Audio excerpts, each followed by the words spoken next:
everything is in slow motion. I was like, damn, bro, why you shoot the man? Why the fuck you shoot the man? He didn't have the gun, didn't pull the trigger, didn't intend to kill anybody, and off he went to death row.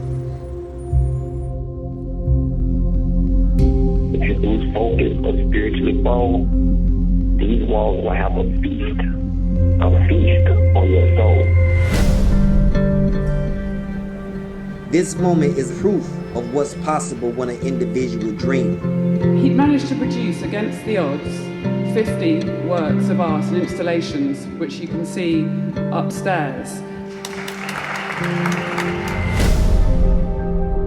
And I'm going to put it on the Goodyear blimp that Kenneth Reams loved Isabel watching. And they're going to get to the end, it's going to blow up.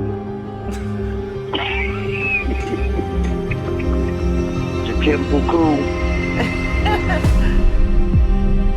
The governor is rushing these executions simply because it would be best and cheaper for the state to execute all of these individuals at one time before the drug expire. One of the men who is responsible for saving my life, this is my brother, Johnny Depp.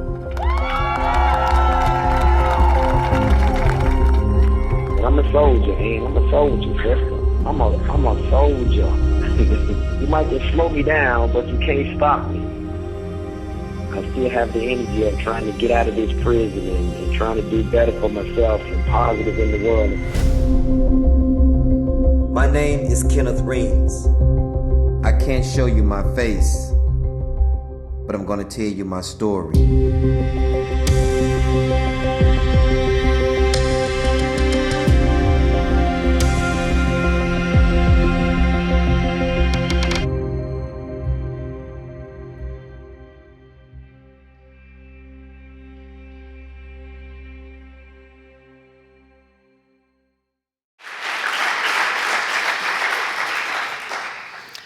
Alors, comme vous l'avez vu, Kenneth Reams se bat contre des montagnes et la bataille est dure, même s'il la poursuit.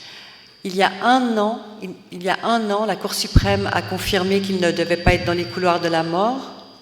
Pourtant, il est toujours dans les couloirs de la mort, il est toujours dans sa cellule. Ça va le son ou c'est... Ça va ? Ok. Il y a 6 mois, la Cour suprême a reconnu qu'il y avait eu un vice de forme racial, je dirais même raciste, immense, puisqu'il a pu être prouvé que le juge qui l'a condamné à mort en 2 heures avec ce jury qui était donc entièrement blanc, à une exception près, qu'en fait le juge avait sélectionné le jury. Ce qui est un vice de forme totale, puisque ce jury, normalement, doit être sélectionné de manière aléatoire dans une ville, Pine Bluff, qui a 70% noirs. Suite à ça, les avocats de Kenneth ont ouvert un nouveau chapitre, celui d'essayer de trouver un règlement, de négocier un règlement avec les procureurs de l'Arkansas. Et il y a 1 mois, le procureur a rejeté la proposition faite par les avocats de Kenneth, qui était une proposition simplement de s'entendre sur une période, un moment où il pourrait être libéré, puisque ça fait déjà 26 ans qu'il est en prison. Et donc, la justice de l'Arkansas a rejeté cette proposition sans faire de contre-offre. Et je dirais que c'est une des premières fois que j'ai senti Kenneth vraiment ébranlé, touché, désespéré. Si vous voulez, lui qui sait que pour ne pas céder, pour ne pas craquer, il doit absolument maîtriser ses émotions. Il a dû apprendre à venir à bout de la haine, à venir à bout de la colère. Il a dû apprendre aussi, c'est ça qu'il m'a expliqué, à n'avoir ni trop d'espoir, ni trop de désespoir, essayer de rester dans un espèce de milieu qui lui permet, disons, de s'épanouir, compte tenu des circonstances où il se trouve. Et là, tout d'un coup, il avait senti le vent de la liberté. Tout d'un coup, il avait cette envie d'air frais, de sortir, d'ouvrir cette porte. Et cette porte s'est refermée violemment sur son visage. Et donc, c'était un moment très dur. Vous verrez, il a remonté la pente, mais c'est quand même compliqué. Maintenant, je voulais juste vous donner quelques éléments des questions qu'on pose souvent. C'est qu'on a l'impression dans ce film que Kenneth téléphone, peint, voit sa femme et que c'est un peu à bien plaire. En fait, les condamnés à mort aux États-Unis n'ont aucun droit Il ne s'agit que de privilèges. Et les privilèges, bien sûr, peuvent lui être retirés à tout moment. L'art, par exemple, un jour, pour une broutille, il a eu une incartade avec un garde, il a été puni, il n'a plus le droit de peindre pendant une année entière. Sinon, peindre, c'est un vrai défi, puisqu'il faut qu'il trouve des gens à l'extérieur de la prison qui lui envoient du matériel pour peindre. Ça doit être des paquets faits dans les magasins, pas des paquets faits chez vous, vous pouvez mettre n'importe quoi dedans. Suivant le garde qui l'ouvre, la peinture entre ou pas. Les crayons, tout dépend, en tout cas les pinceaux jamais, ou alors c'est des pinceaux qui coupent. Pour les visites, il a le droit à une visite par semaine. Mais par exemple, l'année dernière, quand Isabelle a pu aller le voir, elle peut rarement aller lui rendre visite parce qu'elle a très peu d'argent. Tout d'un coup, le nouveau directeur de la prison a retiré le droit de visite à Isabelle. Donc le droit de visite à sa propre femme lui a été retiré. Il ne s'était rien passé. Donc c'est un droit de visite qui a été récupéré. Les avocats de Kenneth se sont battus et elle a de nouveau ce droit de visite. Elle est d'ailleurs depuis une semaine en Arkansas. Mais c'est juste pour vous donner une idée de l'arbitraire, de la dureté de cette vie en détention. Et bien sûr, la dernière chose, c'est le téléphone. Donc il y a un téléphone dans la prison. Kenneth a dû donc réserver ce téléphone.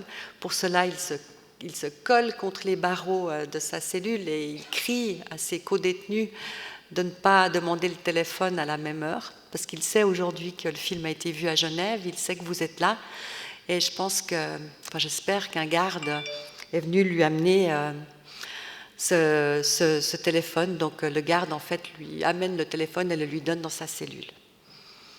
Voilà, donc il y a toujours un petit moment de stress avant qu'il appelle. Ça a toujours marché, à une exception près. Mais si d'ici là, vous voulez déjà poser une question, n'hésitez pas. Déjà une question? Oui, une question là-bas. Ça paraît tellement arbitraire qu'il soit derrière les barreaux. Comment est-ce que la prison de Arkansas justifie cette décision? En fait, le procureur qui l'a fait arrêter, la police qui l'a arrêté, le procureur qui a instruit la plainte contre lui, a condamné les deux jeunes hommes, donc Alford et Kenneth, pour le même meurtre. Il y avait un pistolet, une balle a été tirée, un homme est mort ce soir-là, ce qui est terrible. Mais les deux jeunes ont été condamnés pour le même meurtre et ont été condamnés comme des meurtriers. Jamais l'avocat commis d'office de Kenneth, parce que Kenneth n'avait pas l'argent pour s'offrir un bon avocat, et ça aux États-Unis ça fait toute la différence, donc jamais cet avocat n'a appelé à la barre Alford. S'il l'avait fait, Alford aurait sans doute dit que c'était lui qui avait tiré.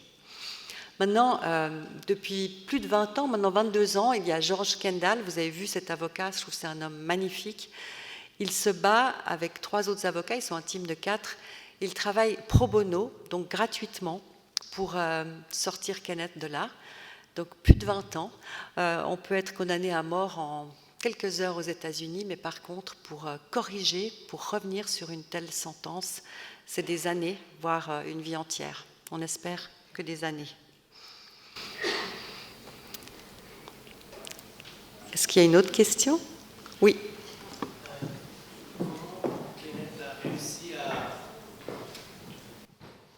Je voudrais juste savoir comment Kenneth a réussi à maîtriser la survie dans un espace tellement confiné pour tellement de temps. Moi, je deviendrais, je pense, full.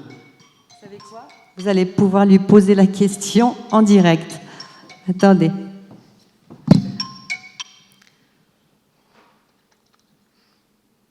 Donc, c'est le répondeur. J'essaie juste de voir que tout va bien.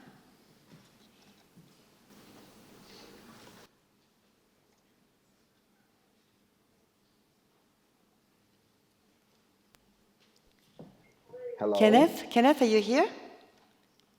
Yes, I'm here and Great. How are you doing?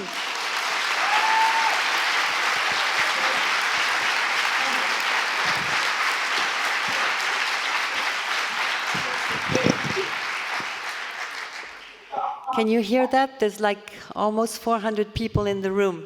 Je dis qu'il y a donc 400 personnes dans la salle. Yes, I was able to hear that. I think can you hear me, Ann? Yeah, on peut tous. Yeah, we can hear you.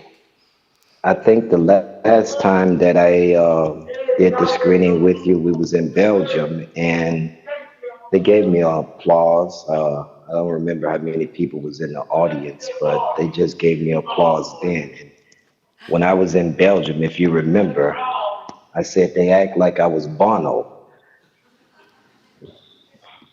I feel after hearing that echo and the noise, y'all kind of act like I'm Michael Jackson coming to the scene one time. Je crois que vous l'entendez mieux que moi. Moi, je l'entends pas bien. Je me demande si je devrais me déplacer. Friend, can you hear me now? Yes. Okay. It seems So, like you're fumbling with the phone. Are you nervous? yeah, I'm nervous because I can't hear you well. Donc je lui dis il me dit que est-ce que tu es nerveuse? J'ai l'impression que tu bouges avec ton micro et je dis oui parce que je l'entends pas bien. Est-ce qu'il y a des gens qui comprennent pas l'anglais ici? Can the audience hear me well? Je sais pas si vous voulez que je traduise ou pas en fait, c'est ça la question. Ça va? Vous comprenez? Parce que franchement, il n'y a aucun problème, je peux traduire, hein, mais si ça va pour vous, on y va comme ça. D'accord. Okay, so everybody seems to understand English, so the room is yours. Everybody understand English? Okay, that's cool too. Well, I want to first of all start by letting you all know, and just me being honest. Um, First of all, I'm thankful to have been given the opportunity to have this platform to have my story told in front of you all as an audience. And it's a good experience for me. I feel always there's a lot of heavy weight on me when I'm doing these things because of the people and their remarks to me. The people are always saying how powerful, I speak sometimes, or how much of an inspiration that I am, or how my story have made them think greater about life or the struggles that they may dealing with in their own life and those things. So it is always a heavy burden on me to make sure that I have that same type of energy and spirit anytime that I'm giving these platforms, because I do understand and know that it is a once in a lifetime opportunity for somebody like myself. But I can honestly tell you all that these moments are not always easy. As I'm here sitting in solitary confinement today, it is a struggle for me to continue on. It is a struggle for me to fight. It is a struggle for me to hold on to hope. It is a struggle for me to believe that tomorrow will be a better day. Now, I'm not saying that I am losing hope or any of those things, because that is not the case. Today is just a struggle for me. It is a struggle for me because I don't understand why life have to be this way. Why life have to be so confusing and complex. I don't understand why I have to struggle. And this is not me being selfish about this stuff. I understand that there is many people around the world that's dealing with a lot of issues and concerns, slavery and prostitution and imprisonment and injustice and so many other things. But it's a struggle for me to understand, why is it that I have to go through these things that I'm going through, begging people to support me and to help me, begging people to listen to my story and say, hey, this is injustice. Why don't we try to fight and do something about it? When other people are saying, yes, it is injustice, but, or saying, yes, it's wrong, but not getting up and doing anything to try to help change or fight against the powers that be that are causing these actions, whether it's climate control, whether it is pollution in the world, all of these types of things. There's I seen a little girl on TV just maybe a month ago speaking at the United Nations about pollution and climate issues that we have in the world. And I'm saying, really? Is it taking this little girl this little 10-year-old girl to get up and tell the grown people the problems that we have and what we need to be doing to change them. This is crazy to me. Even me sitting in prison. I'm in prison because of a rule that's called the felony murder rule. It actually took place and started in England, but they have abolished it. America adopted it when we became America. And this rule, the felony murder rule, pretty much says that if two people commit a crime and someone lose their life, regardless of what the circumstance of that individual losing their life may turn out to be, both of them are guilty of that murder. That doesn't make sense to me. I'm not saying that those two people should not be punished, but for you to sit here and tell me that an individual commit murder, confess to the crime, acknowledge his wrong in the crime, but then you give me the death penalty and allow him to take life without parole, that is beyond injustice to me. That's incomprehensible to me. And I am sitting in prison now for 26 years of my life. Not saying that I shouldn't be punished because, hey, I've been in solitary confinement for over half of my life. But I continue to try to send the echo out and say, hey, will somebody help me? Hey, will somebody help me? Hey, do anybody hear me? Lucky me, I had Ann Widmann to come along to hear me, to be able to sit down and try to understand the things that I'm struggling with, to try to tell my story, to share it with people such as you are. But I still find myself, even now, as my story is being told to many people around the world, struggling to get people to step up and say, this is wrong. You know, step up and say, what can I do? This is what I'm going to do. Not what I want to do, not what I should do, but this is what I'm going to do. So as I sit here and talk to you all today, I honestly tell you, before calling, I had tears in my eyes, crying. Grown man, but I can literally tell y'all that I was crying. I'm struggling today. And I come to you all, and I want to say this to you all, because in the midst of me saying these things to you all, I was thinking about dreamers, people that dream, you know, and I'm here in this moment because I am a dreamer, you know, dreaming about the ideal of educating people about the death penalty through my artwork. Dreaming about the ideal of one day, you know what, I'm going to get on the phone in a few minutes, but one day in my life, I am going to be at this university, this very same university, and talking to people and telling people. One day I was in a prison cell and I was crying before I called and talked to some students over the phone, but look at me now. I'm here today. So this day, this moment, I want to dedicate this moment to dreamers. Anybody in the audience that can hear my voice, don't matter who you are, male, female, young or old. If you have a dream, believe in your dream. If you have an ideal in your head, regardless of what that ideal may be, don't let nobody stop you from chasing that ideal.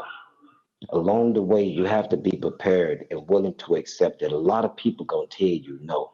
No, we can't help you. No, your ideal is not good enough. Everybody isn't supposed to believe in your dream. Everybody ain't gonna support your idea. And somewhere along the journey of your goal, somewhere along the journey of trying to bring your dream or your ideal to reality, you're going to be confronted with what I'm being confronted with currently right now.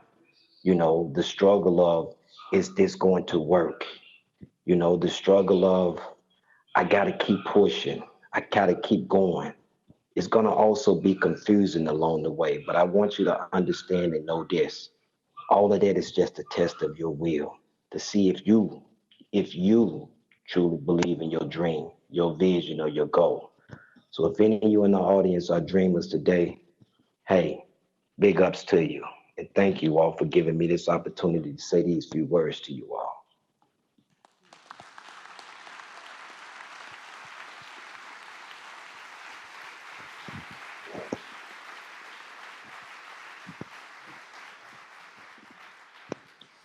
Ça va, vous comprenez Now, tous? Ou bien vous avez besoin hold de... on. OK. Yeah, That was a Seule. little stronger than the first time. Y'all must act like I'm the president of Switzerland or something now. You know what? There's a president of Switzerland in the room, by the way. Do they give you applause that loud, President? That's a question seriously to the president of Switzerland. What's the question? Do they give you applause that loud? Oh. Or am I just a lucky one today? Ah, I'm not sure. Vous êtes autant applaudi que Well, lui en tant que présidente. I'm asking, hold on, excuse me, give me 1 second. It's cool. I just asked the president of Switzerland, do they give her applause that loud when they applaud for her? Because they just applaud for me, J-Rock. Once in a lifetime opportunity, ain't it, bro? I was just sharing that thought with my neighbor. Y'all excuse me. But go ahead. Okay, I don't know if you want to go to the questions? Or you would like to say No, something? no. I was asking the president that question. I would like to get a response from the president, please. Okay, so her name is Micheline Calmire, and so she has the mic now. No, I'm not. I am not. You're much more popular as I am. You're right. Because we're all involved in your freedom. We all believe that you will be free one day because you are a wonderful man.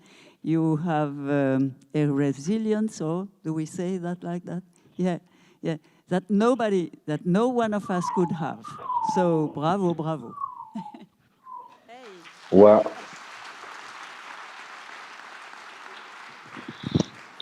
Hey, that's an experience of a lifetime, Kenny. yes. Well, I want to say to you, the president, She was. Yeah, I wanted to say to you, you say you believe that I will be free. I fully understood what you meant in that statement, but I want to say this to you. In spite of the fact that I'm sitting in solitary confinement in this small box, I'm already free.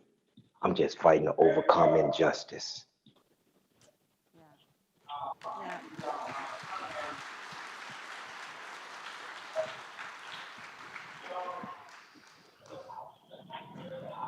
I think everybody Question? felt how free you were. Question. You should tell them not to be shy, Kenny. Oh, there's another one. Here. Yeah, y'all can't be shy. Come on now. Hi, Kenneth. My name's Ulysses, and I have a question for you. Since we have here the former president of Switzerland, and as I saw, it seems that it's just the civil society and not the political establishment that's been interested in your case, in your freedom. What do you think about politicians? What do you think about your Arkansas politicians or American politicians? Do you think that someone has been interested in your case or to abolish death penalty in your state? Well, since it's a bipartisan system, if a party is opposed to death penalty, the other will be in favor of the penalty. In the film, in the movie, we have only seen members of civil society, but not politicians. And as you said in your speech, you were amazed by the little girl that went to the UN talking about climate change and pollution. What do you still trust politicians now that you are under a cage? I don't know if you understood my question, and sorry for my English. I understood your English, man, but you had a whole lot to say. I will say this to you, though, on a serious note. I don't necessarily want to just point the finger at politicians. I don't necessarily equate this to just politicians, even though we elect them to be our leaders. I equate this to people, because you have good politicians and you also have bad politicians. You have good people in society and you got bad people in society. As a whole, I think that the system, which is what the politicians have put in place, the system, it is what's warped. But I don't think the people enough give a damn, excuse my language, give a damn enough to step up and say enough is enough. It happens every once in a while in history. Every once in a while. Like, give you an example, I mentioned the felony murder rule. England created this rule back in the 1700s that made it okay for individuals that didn't murder anyone to be executed for murder. But then they later realized, it was about 50 so years ago, they realized that this law was wrong and they abolished it. It was the people that acknowledged that this was not fair and said, enough of this. So I don't want to just make this out to be pointing the people, me pointing the finger at the politicians here, the politicians there, even though I do feel that politics played a large role in how I ended up on death row at the same time, because the politicians lied. But again, the politicians was just another person. So I think in that measure, man, and I used to feel that way, you know, used to point the finger at the politicians, the politicians, the politicians. But I think it's more of the people, the corrupt people. And there's a lot of them, man, and a lot of them in politics, I mind you. But there are also some good ones in politics too. I guess that's what I would say to you. Hey, great, Kenny. There's another question up there. Si vous voulez, je peux la traduire aussi, la question, hein, si vous préférez la dire en français. Pardon? Il peut juste pas se lever. OK, fine. Oui, il a le micro. Hi, Kenneth. I would like to ask a question that what is your suggestion for reforming the criminal justice system around the world? What is my solution for doing what with the criminal justice system? Yeah. He didn't understand. What was the question? My question is how to improve or reform the criminal justice system in your opinion. And can you repeat that question for me, please? What is your solution to reform the criminal justice system? I didn't understand. What is the solution for me? What with the criminal justice system? To reform the criminal justice system. Man. That's a question for a president, you know. I don't necessarily know if we can reform this stuff, man, in America. And I honestly say that to you.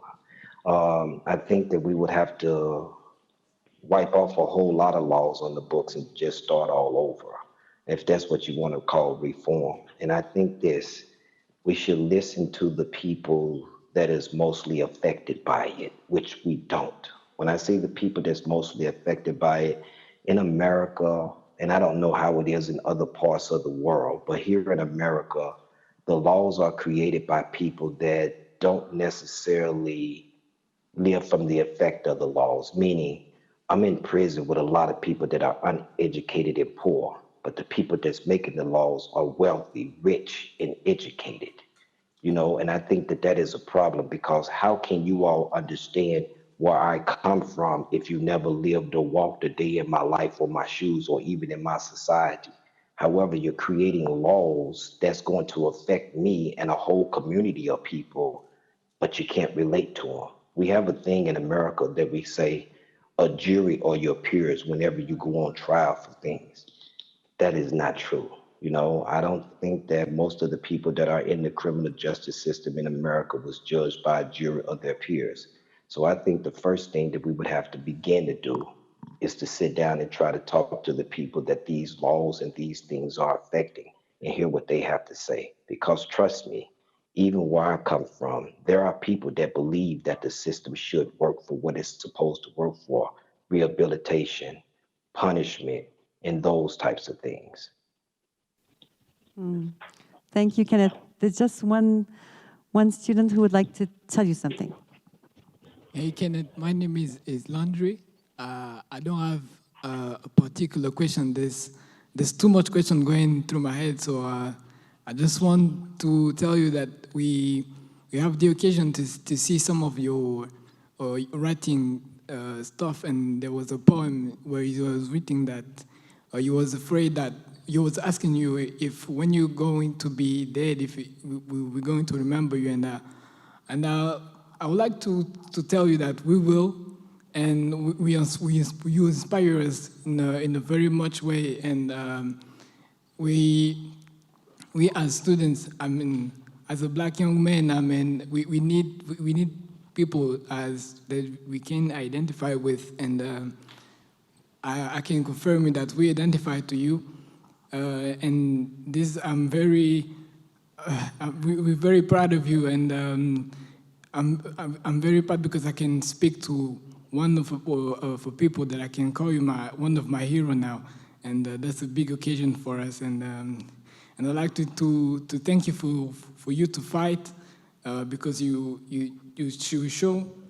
showing us that every people can realize his dreams, and in any context. So thank you for your fight, and we hope to see you in person soon, like you told us. And I can confirm you that you have way more than applause than the president of our country now. And in the front of us, we have the picture of you and your wife Isabel at your wedding day. And just wanted to tell you that you have some fire dreadlocks on that picture now.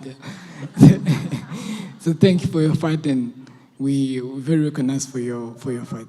Thank you.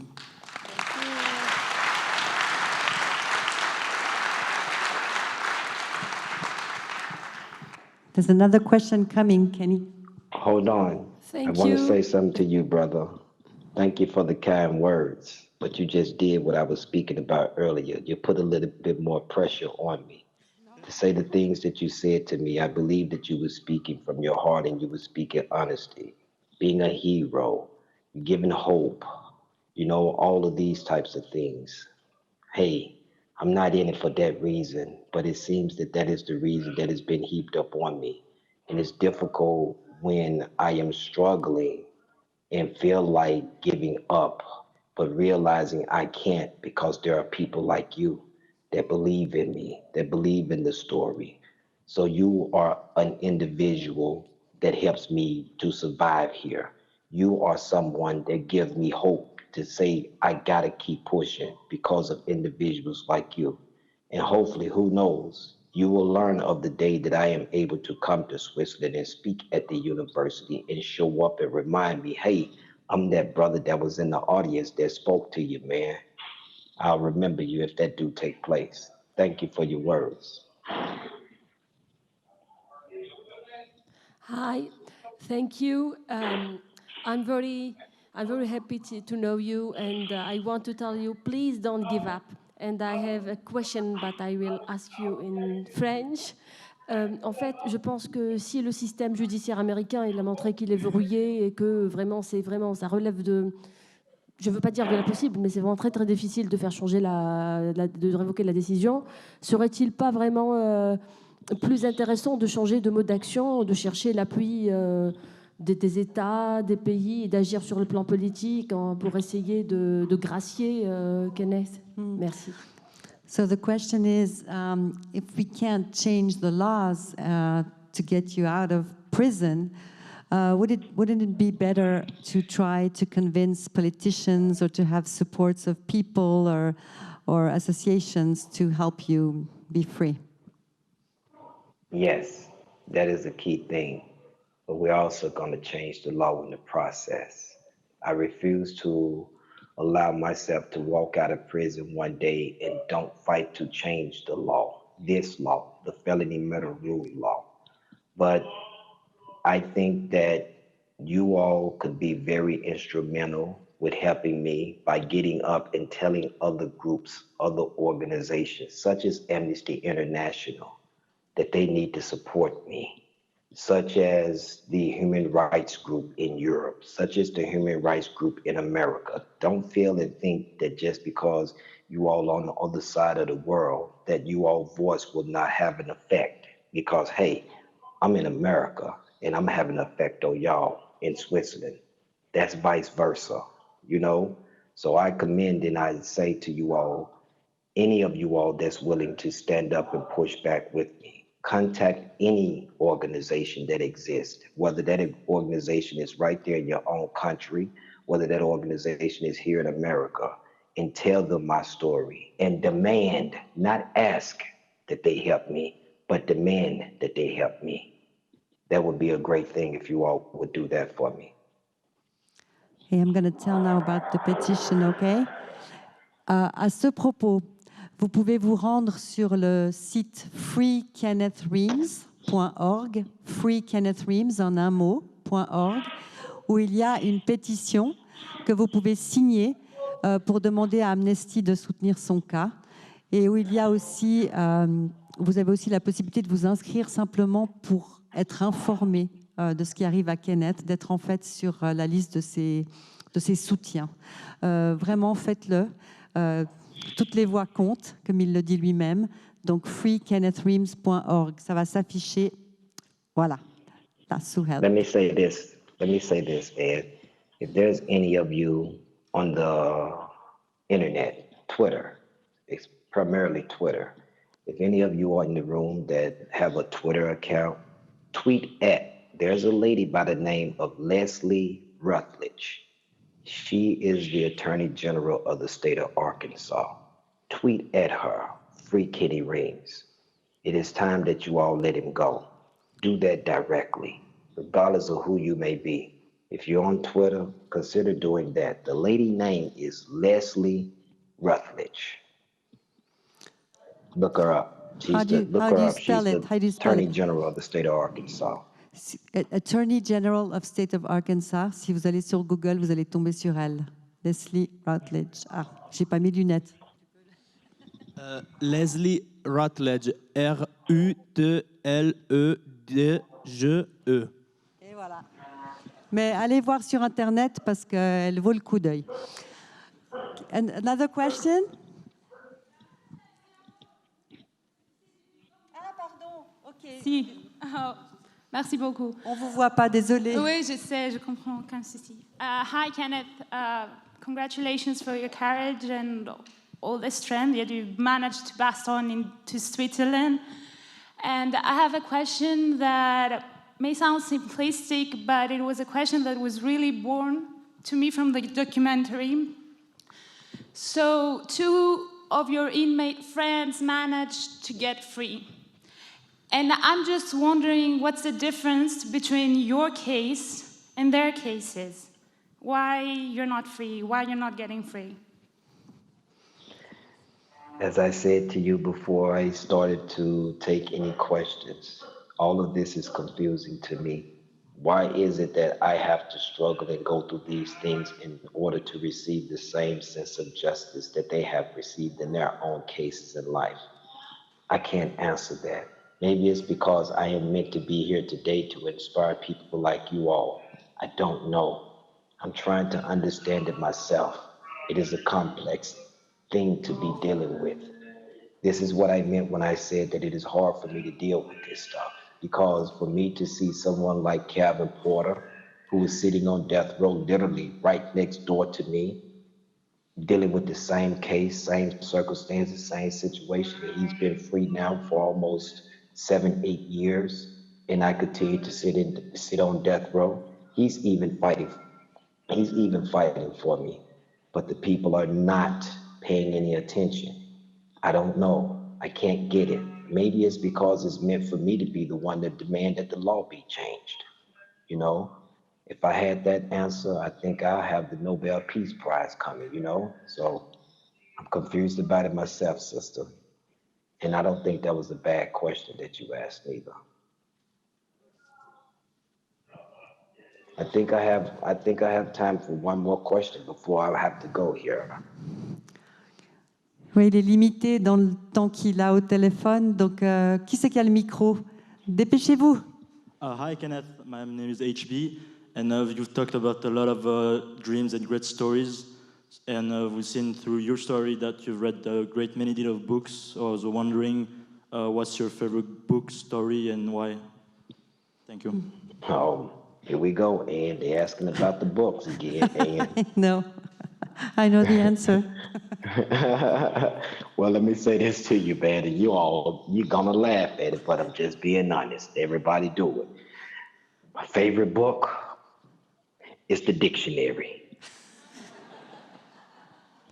See, I told you I was gonna laugh, and I only say that, and I think it is the most powerful book that I've read too, and I've read a lot of books, a lot of books, and I say the dictionary because the dictionary also answers a lot of questions. It tells a lot of stories at the same time, and it is a very insightful and educational book at the same time. Before I leave, I'll tell y'all this story about the dictionary.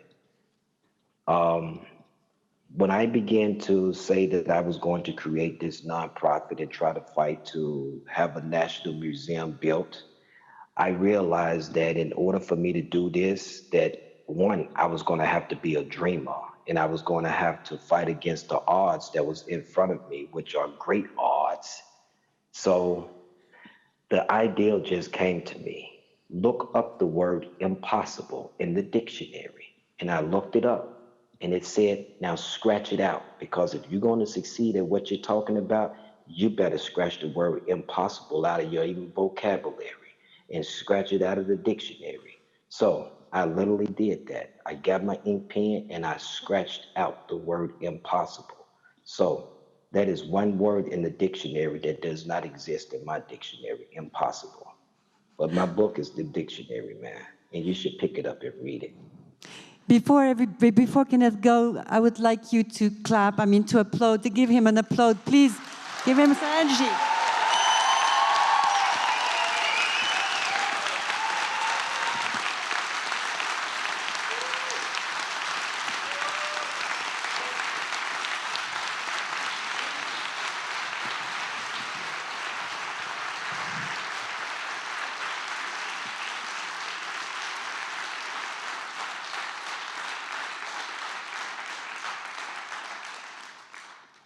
Et voilà, ça a coupé. Et merci mille fois à vous. Vous vous rendez pas compte, là aujourd'hui, c'était une journée dure, comme il l'a dit, mais vous lui offrez une énergie, une demi-heure de liberté, une demi-heure de voyage et d'échange. Et c'est un véritable cadeau. Merci et n'oubliez pas de le soutenir, d'aller sur ses sites, sur Twitter et de vous engager pour cet homme magnifique.